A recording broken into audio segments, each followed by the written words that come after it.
Bismillahirrahmanirrahim. Alhamdulillahilladzi faddala bani adama bil ulumi wal a'mal. Asyhadu an la ilaha illallah wahdahu la syarikalah al malikul jalal. Wa asyhadu anna Muhammadan abduhu wa rasuluh as-sadiqul aqwali wal af'ali wal ahwal. Allahumma salli wa sallim wa barik ala sayyidina wa maulana wa syafi'ina wa qudwatina wa uswatina wa habibina wa qurrati a'yunina Muhammadin sallallahu alaihi wasallam ala kulli hal wa fi kulli hal wa ala alihi wa ashabihi ahli sidqi wal kamal. Subhanaka la ilma lana illa ma 'allamtana innaka antal alimul hakim. Rabbi shrah li sadri wa yassir li amri wahlul 'uqdatam min lisani yafqahu qawli waj'al li waziran min ahli. Allahumma nawwir qulubana wa quluba dzurriyyatina wa quluba jama'atina. Sa'adatal muhtaramin ulama'an al-amilin ar-rasikhin al-mukhlisin wa bimuqaddimah murabbi hadzal ma'had al-ikhlas sayyidil akh Gus Soib Bunyai Sepuh saha segenap kepengasuhan pesantren bersama pengurus dan majelis asatid yang sama-sama kita ta'zimi, kita taati dan dimuliakan Allah. Para bapak kiai yang tidak saya sebut namanya satu persatu, tapi tidak mengurangi rasa hormat dan ta'zim saya kepada beliau-beliau, masyayikh, asatid, para sesepuh, bini sepuh, pejabat pemerintah dalam semua tingkatannya, dari jajaran Muspika, Bapak Kapolsek bersama para anggota, Bapak dan Ramil berikut para anggota yang sama-sama kita hormati, Bapak Kepala Kampung yang tambah hireng,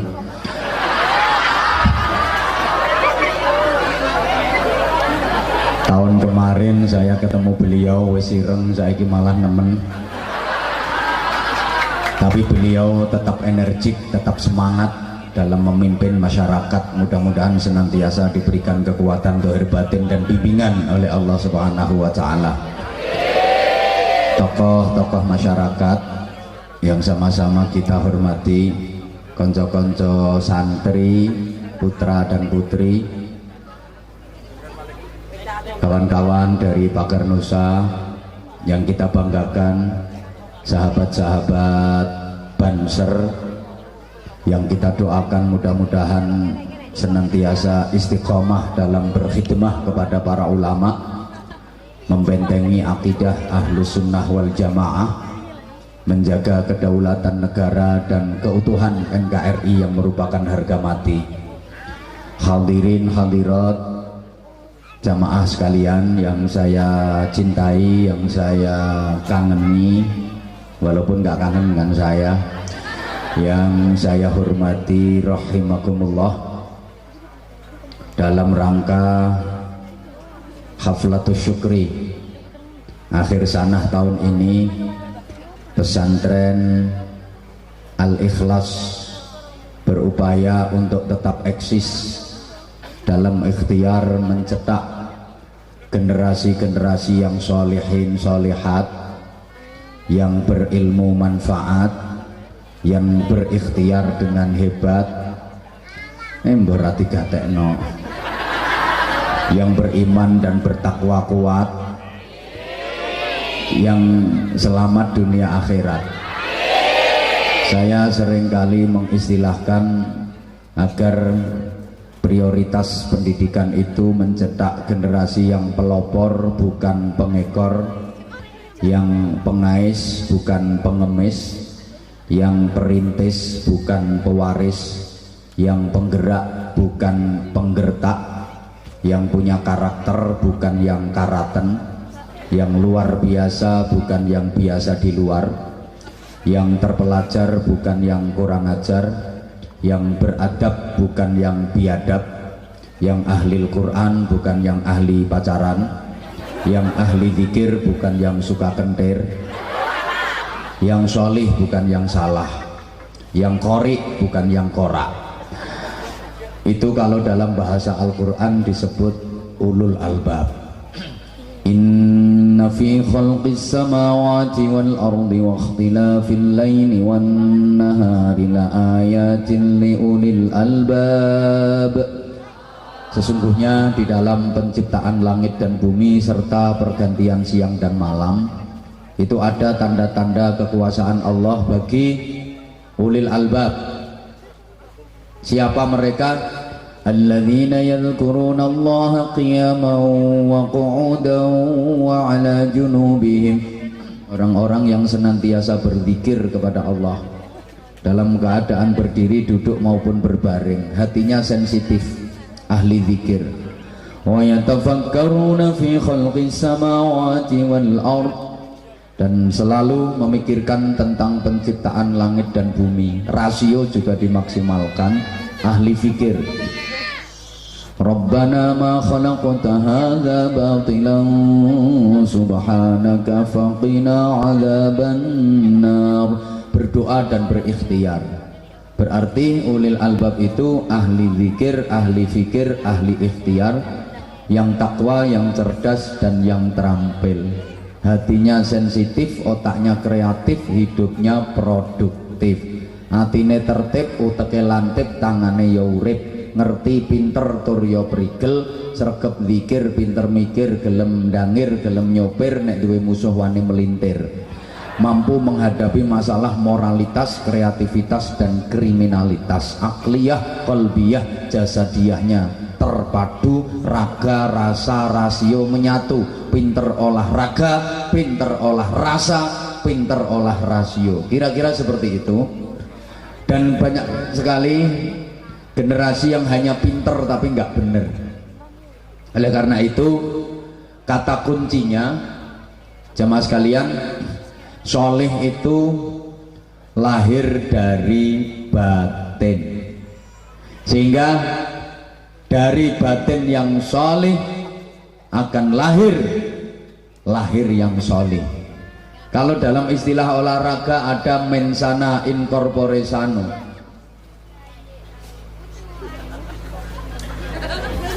Pada tubuh yang sehat terdapat jiwa yang kuat. Tapi kalau dalam istilah agama, dibalik istilah itu, dari batin yang hebat akan terbentuk lahir yang kuat. Allahumma sholli ala Muhammad. Maka bagi anak, imunisasi itu penting, tapi ada yang jauh lebih penting dari sekedar imunisasi adalah imanisasi. 13 tahun Rasulullah Shallallahu Alaihi Wasallam berjuang di Makkah. Itu misi utamanya adalah menata iman, membangun akidah dan meluruskan keyakinan. Karena iman itu sesuatu yang sangat urgen dalam kehidupan manusia. Iman itu merupakan pondasi utama untuk mengenal Allah. Jadi ibarat bangunan, iman itu pondasinya. Bagaimana jadinya bangunan? Tergantung pondasinya. Kalau pondasi kuat, bangunan hebat. Kalau pondasi lemah, bangunan goyah. Kalau pondasi rapuh, bangunan runtuh. Kalau pondasi gembos, bangunan keropos. Loh, angel loh, gadok-gadok kayak gini ki angel. Orang gampang, makanya larang.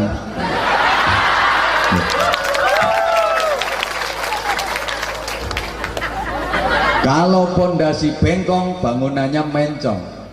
Manusia hidup itu tergantung bagaimana imannya. Kalau imannya kuat, hidupnya hebat.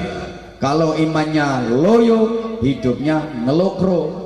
Kalau imannya mengsle, hidupnya lenya-lenye kaya uripmu. Padahal iman itu sifatnya abstrak. Understand? Lah ngono, pokoknya gak ngerti ya wis, sing penting yes. Awas kapan aku understand sampean gak yes, tak tinggal mulai. Setiap saya understand, seluruh jamaah terutama ibu-ibu harus yes, oke? Saya ulang, iman itu sifatnya abstrak. Understand? Makasih. Kenapa kalau saya bilang understand, para jamaah terutama ibu-ibu harus yes? Kan understand itu bahasa Inggris. Gak percaya buka di kamus. Terdiri dari dua suku kata under dan stand. Under itu artinya di bawah, stand itu artinya berdiri. Jadi kalau yang di bawah sudah berdiri, maka ibu-ibu harus yes.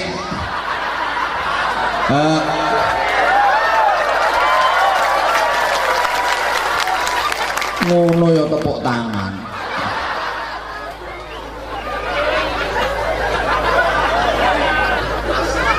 Iman itu abstrak, ada tapi tidak ketara,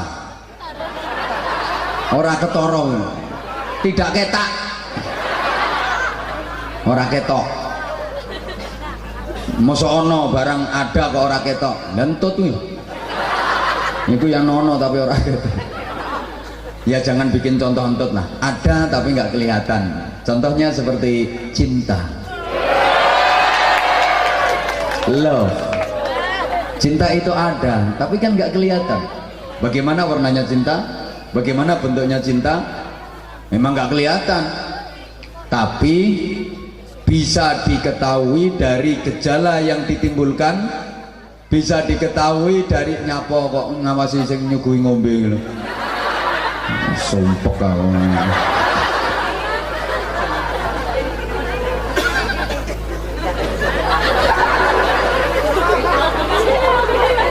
Bisa diketahui dari gejala dan tanda-tanda yang ditimbulkan. Apa tanda-tanda adanya cinta? Ketika dadamu berdebar-debar, jantungmu berdegup kencang,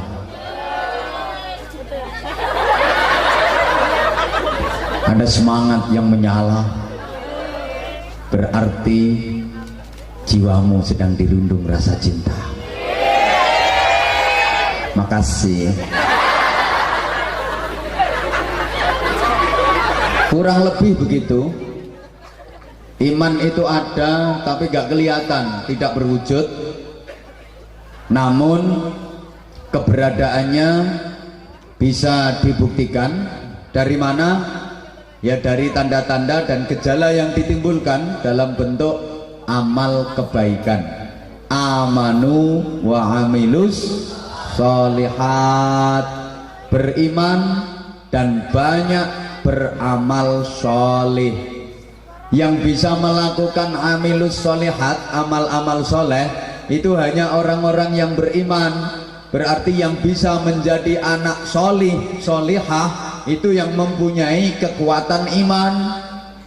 Isyarahnya kan begitu, amanu wa amilus sholihat, beriman dan banyak beramal soleh. Kalau ada amanu, maka yang timbul adalah amilus solihat. Kalau tidak ada amanu, nggak akan terjadi amilus solihat. Kalau ada imannya, maka yang dilakukan pasti amal-amal kebaikan. Kalau nggak ada imannya, nggak akan pernah melakukan amal-amal kebaikan. Sehingga yang dilakukan kejahatan, tumindak dosa, berbuat maksiat. Kenapa? Nggak ada imannya. Maka nggak pernah terjadi. Copet mau beraksi kok baca niat dulu. Bismillahirrahmanirrahim. Nawaitul nyopeta sunnatan lillahi ta'ala.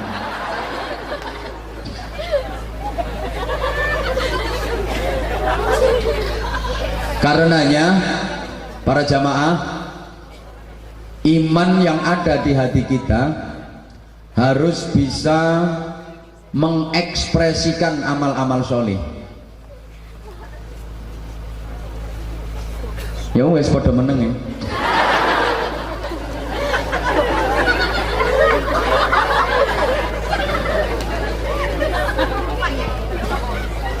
Iman yang ada di hati kita harus bisa mengekspresikan amal-amal soleh, sehingga iman jangan sampai kotor. Iman jangan sampai ternoda, karena iman itu sambungnya kepada Allah yang maha suci, maka iman juga harus suci, harus bersih. Kalau nggak suci nggak bisa connect. Mau sambungnya ke Allah yang maha suci kok. Kalau imannya kotor, disambungkan ke Allah yang maha suci, nggak connect. Ibarat pemuda-pemudi, satunya cinta, satunya enggak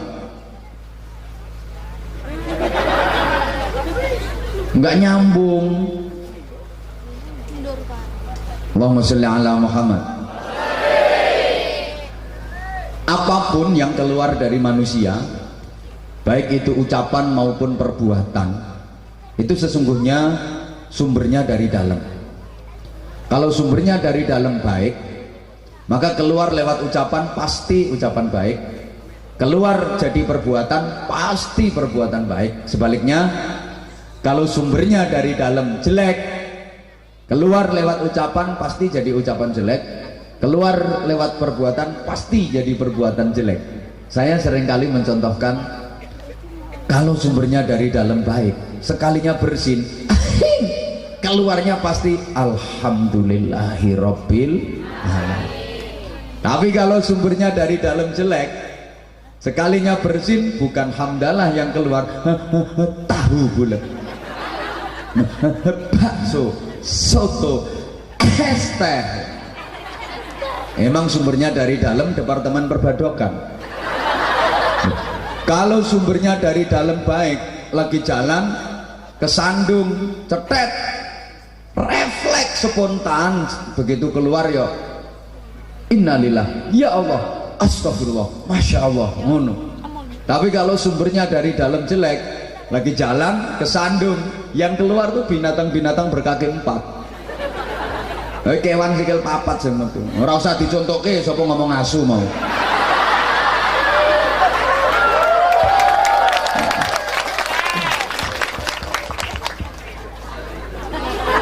Saya ulang biar mantep. Apapun yang keluar dari manusia, baik itu ucapan maupun perilaku, perbuatan, itu sumbernya dari dalam. Ibarat yang keluar dari cucuknya ceret, itu ya apa yang menjadi isinya ceret, demikian pula yang keluar dari cucukmu. Nah, itu ya apa yang menjadi isi hatimu. Disambung yang semangat, kalau Anda semangat, aku juga semangat. Kalau situ ogah-ogahan, aku juga ogah-ogahan. Aku sih apa kata kamu.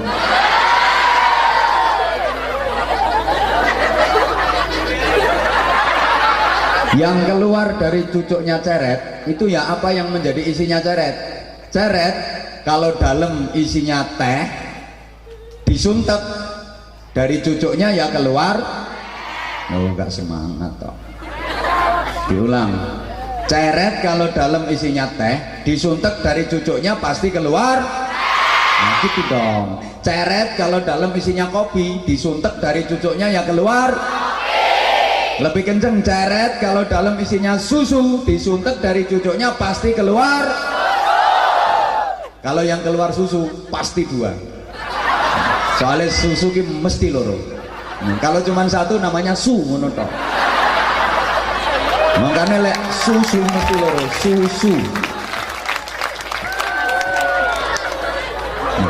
Lah iya lek susu ki mesti loro, susu. Kalau cuma satu namanya, nah kalau dua namanya, kalau tiga namanya. Nah, makasih. Ibu nggak usah terlalu sensitif ah. Gitu aja baper. Aku tuh jadi teringat pernah satu ketika. Makasih. Pernah, udah dong diam.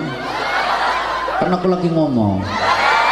Pernah satu ketika wes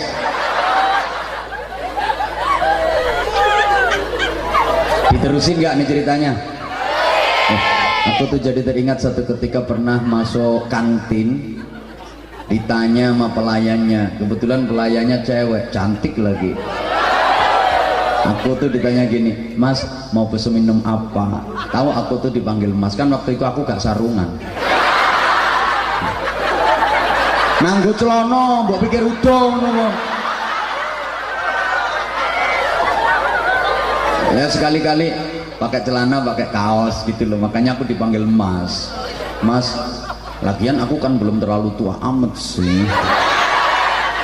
Mau pesen minum apa, Mas? Aku jawab, "Susu, Mbak." Dia nanya lagi, "Pakai es, Mas?" Ya mesti Mbak, susu pakai es, kalau nggak pakai es ya aku bilang.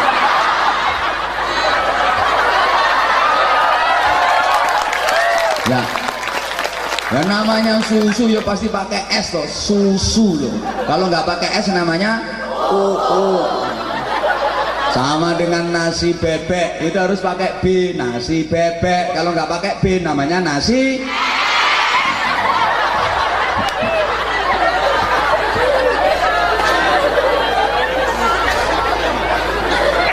Lagi-lagi nyaut, ceret.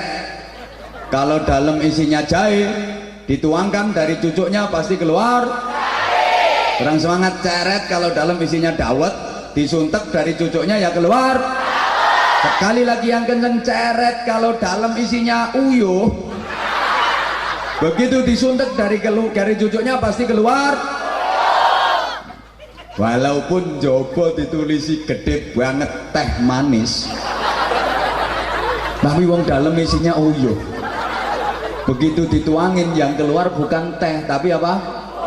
Ya, walaupun teh sama uyuh ini mirip, ya warnane ya munduk mirip.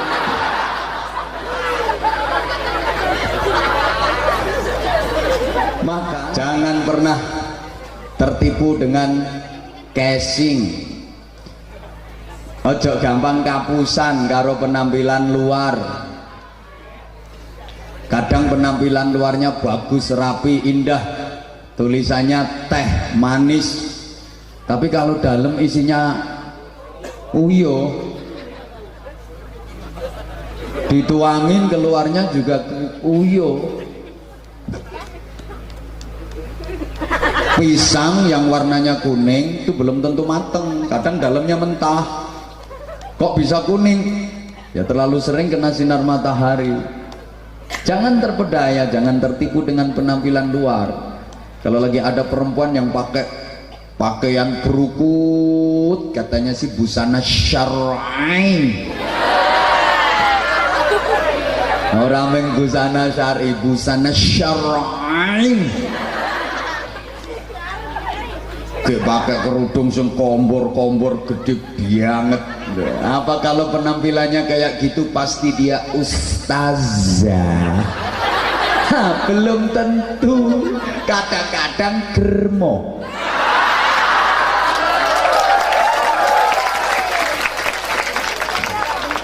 Itu yang udah berukut tertutup rapet, apalagi yang suka populer, pupune diler, naik dikit udeler, naik lagi dodoler, muter ke belakang bokong ler. Ada loh perempuan yang nggak pernah mau nutup aurat, sekalinya tertutup dengan kain kafan. Gak usah guyu sing lanang ya setel. No lanange gak gelem mara masjid ngenteni dadi jenazah. Penampilan luar tuh nggak jaminan, bukan barometer, bukan ukuran. Apa yang dianggap dan dinamakan orang alim alama itu yang pakaiannya jubahe papat, rangkep papat jubahe, kelengsreh lemah, harus nyaponi sampah. Surban itu panjang banget, 1275 meter. Tasbih gede gede, ora teko kayu wong kelopo direntengi. Ngono kuwi. Ya ora, lihat kualitas dan kapasitas keilmuannya, akhlaknya, kasih sayangnya kepada umat, welase karo umat. Salah satu cirine ulama yang welas karo umat. Aku lho mbok ana wong macake kaya Mbok Sunan Kalijaga, Mbok Sunan Jaga Kali. Lek mondok ning pesantren ngantek 76 tahun. Mangan kitab yang tak 48 kok. Tapi karo umat, karo masyarakat kok gak welas. Aku kok nyeluk kiai rasubi. Rasubi ya. Walaupun keilmuannya biasa-biasa, tapi karo umat lo welas. Aku kepingin berguru kepada beliau, kepingin berguru yang wong ngoten.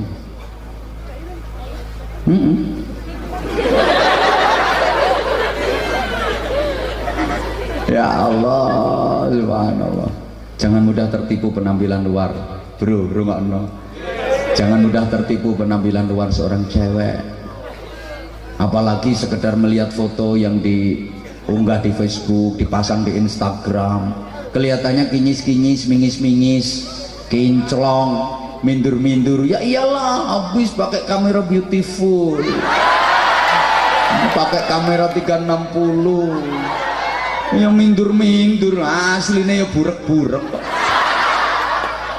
Kan kecantikan perempuan tuh sekarang dinilai kecantikan perempuan tuh sekarang tergantung kualitas kamera. Lihat mah nggak usung ya.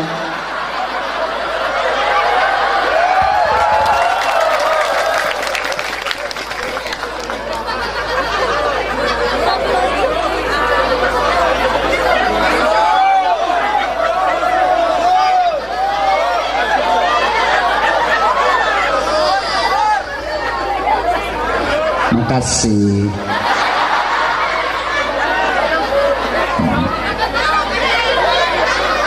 Allahumma sholli ala Muhammad. Oke, orang itu kalau udah bener-bener baik, meskipun disikapi jelek, dia tetap menerimanya sebagai kebaikan.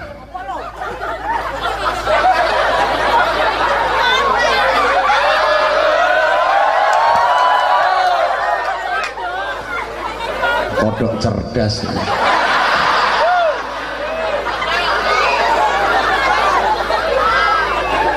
Kalau gitu aku juga mau jadi kodoknya.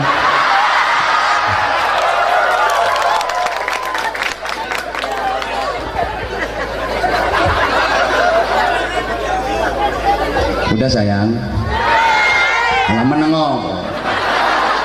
Ngapunten Gus, kesempatanku ya tepak ngene iki tok Gus.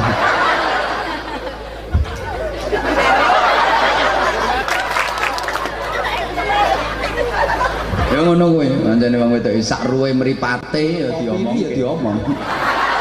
Oh, ngusungin neh. Wong wedok pancene sak ruwe mripate dilok. Becek tekan omahe sing duwe gawe, apa sing nang dhuwur meja ya diunekke kabeh. Ana roti ya diunekke, roti jamur suguhke wong. Pinggire gedang, nyuguhi gedang kok kempir-kempir. Teh seruput, teh orang ngalor orang ngidul. Diduki soto sendok rong sendok, soto rasane kaya uyuh jaran. Pokoke sak ruwe mripate nek wong wedok. Engko weruh mantene ya diomongke, manten lanang ganteng, manten wedok ayu, pantes mantene serasi. Manten lanang ganteng sing wedok elek jemburis ngono. Ya dilokke, manten lanange picek kok. Ora melek. Wong lanang gantenge kaya ngono kok iso ngrabi bekakas model ngono. Gusti Pangeran nyuwun ngapura. Engko ngantene sing wedok ayu banget sing lanang elek merongos ya dilokke, nganten wedok ilung ngipi apa kok iso dirabi garangan anyang-anyangan. Lah sing nganten lanang elek, nganten wedok elek ya dilokke, innalillahi wa inna ilaihi raji'un. Astagfirullahaladzim. Afdalu dzikri la ilaha illallah. Nganten alang sing lanang elek, sing wedok elek ku sumen peranakane rupane piye? Apa sing ngono? Wong kiai dilokke kok kena lambe kudungan. Ana kiai pengajian ceramah tekon disiki ya dilokke. Kiai nek ora patek payu yang ngono kuwi. Tekon disiki karo gak njaluk mangan. Tekone keri ya dilokke, kiai jual mahal. Ceramah suwe ya dilokke, ceramah ngatokno wong. Boko nganti panas sikil geringgingen. Sing silo, sing sembujung, sing medongkrong. Mau ceramah sedilo ya dilokke, ceramah kaya pitik nelek cret tinggal mulung. Nitik sanggup repot. Wes rungokke. Wong kuwi yang pancen apik tenan. Najan disikapi elek penompone tetep apik. Kula kak contoh gampang-gampangan, simpel sederhana. Ana mbah wedok namanya Nenek. Nah, kok diguyu apa omonganku keliru? Lah iya bener. Pagi hari dia habis mandi, tubuhnya ya bersih, pakai baju baru, baunya harum. Terus ngomong putu di pangku ngono karo digudang tak gendeng. Lah kok putune gak suwe ceret preket-preket. Iki mbah iki dikei barang apik apa dikei barang elek? Nyauto dikei barang apik apa dikei barang elek? Berarti diapiki apa dieleki? Dieleki wong dikei ngengek. Tapi karena mbah iki wis apik karo putu, walaupun dikei ngengek gak nesu, gak marah. Lek ngomong malah ngene, putuku kok pinter men, yah mene kok wis ngekei hadiah bayar. Dikei ngengek lho dianggap dikei hadiah. Apa ada nenek mangku cucune oleh 10 menit kok pret perkotok-kotok ngamuk-ngamuk. Oh, putu keparat e. Wong tuwek dikei ngengek. Ndak ada. Ana mbah lanang jenenge kakek. Gendong wis to meneng kok. Sing ceramah saya kok. Gendong cucunya, cucu laki-laki, bangga punya cucu laki-laki, sore-sore diajak jalan, gendong neng pundak, dapat 10 langkah lah kok cucunya cur nguyo. Masa ngene iki putune terus dibanting? Enggak lah, malah guyu kok mbae. Ha, putuku kok ngerti ya nek mbae urung adus, malah didusi. Tiga uyuh lo dianggap didusi. Orang itu kalau sudah baik kayak gitu, sehingga kita diajari oleh Rasulullah menerima apapun dengan penerimaan yang baik, karena segala sesuatu kalau diterima dengan baik pasti jadinya baik. Tak baleni. Segala sesuatu kalau diterima dengan baik pasti jadinya kebaikan. Orang itu kalau memang betul-betul baik, ketekan barang elek, barang elek mau berubah jadi api. Orang itu kalau sudah baik, didatangin sesuatu yang jelek, sesuatu yang jelek ini bisa berubah jadi baik. Ono barang welek ya, TV wis legrek, gak metu gambare gak ono suarane. Tekake nonggone servis, engko lah malah dadi apik. Metu gambare meneh, metu suarane meneh, kena ditonton meneh. Mergo servise iku apik, duwe karep dandan-dandan. Jadi barang elek ditekake nonggone wong apik. Lho barang elek iso berubah dadi apik. Modele kok kaya kurang paham. Ana barang welek pating selengkrah semrawut, ana boto pating selengkrah, ana pasir pating selengkrah, ana koral pating selengkrah, ana wesi pating selengkrah, ana kayu pating selengkrah, ana paku pating selengkrah. Kecekel tangane tukang iso dadi bangunan sing kuat, kokoh, megah, indah.